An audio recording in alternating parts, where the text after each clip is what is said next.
నీ గోవర్ధన్ నీ మరదలు ఎన్నో మాటలు వింటున్నావా? ఎందుకు అమ్మా నీ పేరు? భార్గవి. భార్గవి, ఎందుకు నీ చెల్లెలు ఇలాంటి నిర్ణయం తీసుకుంటుంది? ఏమో సార్ ఆ తెలియదు. ఫీలింగ్, ఆ బాధ ఏంటి అసలు? నీకు ఐడియా ఉంది మీ ఇద్దరికి ఏమన్నా? చెప్పట్లేదు సార్. బాధపడుతుందో చెప్పట్లేదు సార్ ఎంత అడిగినా కానీ. ఎప్పుడు అడిగినా చెప్పదు. ఏదైనా గట్టిగా అడిగితే ఇక ఇలాగే బాధపడితే ఏడుస్తూ ఉంటుంది. ఏడుస్తూ ఉంటుంది. ఎందుకు ఒకళ్ళు బాధ పెట్టడం అని చెప్పేసి ఎక్కువ అడగలేము మేము. ఏనా నిన్ను అడిగేప్పుడన్నా? అడగలేదు, మీనే చెప్తుండే. అలా చెబుతూ ఉంటుంది. చెప్తూనే ఉంటది ఎప్పుడు ఇలా అంతకుముందు నమ్మకం లేదు. పెళ్లి చేసుకోవాలన్నా కానీ ఆమె ఎవరన్నా వస్తారు ఉంటారు మంచిగా చూస్తారు అని చెప్పేసి నమ్మకం లేదు. అది న్యాయమే, ఆ కోరిక, ఆ నమ్మకం లేదు. దాని గురించి సరిలేవు కాబట్టి వాడు మధ్య ఊలిస్తే ఇంకా డబల్ అన్యాయం అయిపోతా, అలా ఊగిపోతా మెంటల్ గా అనేగా, ఇంకా బాధ అయిపోతుంది, ఖరాబ్ అయిపోతాను.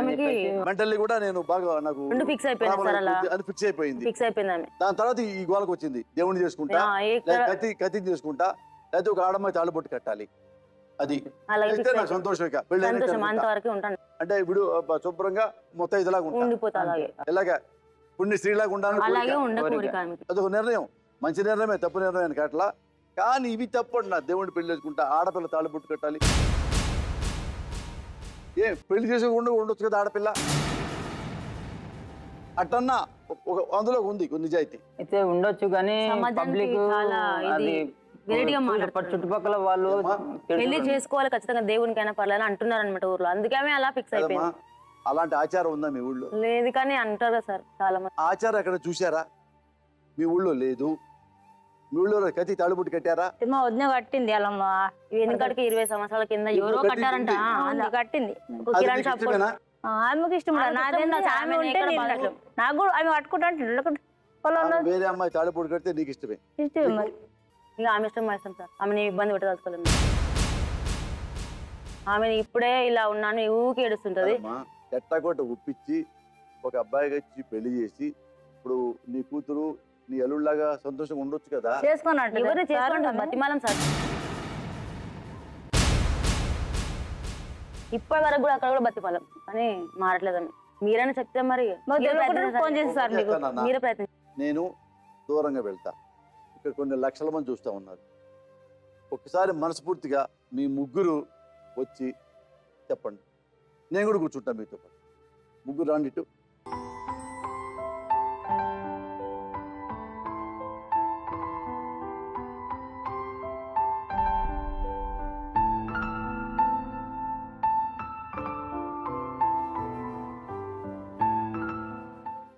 వన్ బై వన్ స్పష్టంగా ఆమెకి అర్థమయ్యేలాగా, ఆమె మనసు మార్చేలాగా ఎలా అడిగితే బాగుంది అలా నిజాయితీగా అడగండి.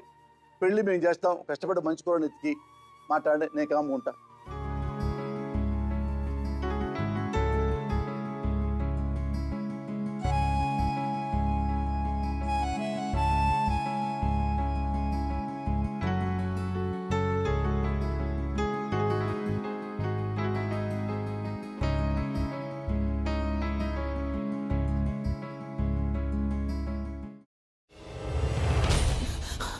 నువ్వు ఇంకేమన్నా చెప్పాలా?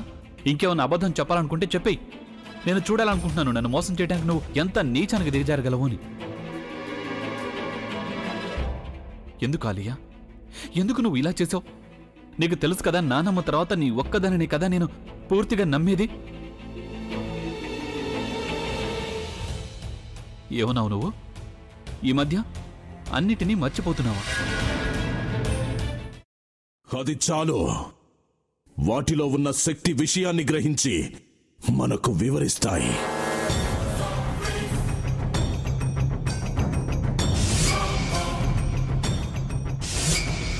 ఎవరు ఆ దండ విప్పొద్దు, గది తలుపులు తెరవద్దు.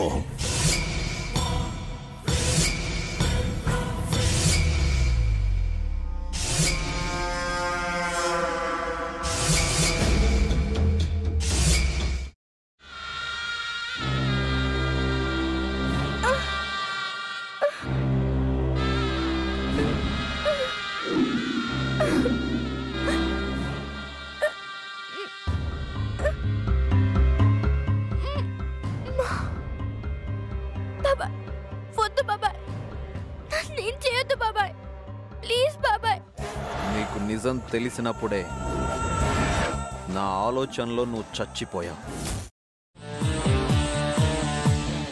ప్లీజ్ కొంచెం తినండి ప్లీజ్. భీమారావు గారు మీరా? ఇగో మీరా కాదు సక్కుబాయ్. అవును మీ పనామే లేచిపోయిందని చెప్పి కంప్లైంట్ ఇచ్చినావు కదా. రేయ్ ఆయన కంప్లైంట్ ఇచ్చింది లేచిపోయిందని కాదు, కనిపించడం లేదు అని. అట్లానా? సరే మేడం. ఇడియట్. ఆ వంట మనిషి పేరేంటన్నారు? రత్తాలు మేడం. ఏం పెద్ద మంచి, నీ వంట మంచిని కూడా మేడం అని పిలుస్తావా? రేయ్ హాఫ్ బ్రెయిన్,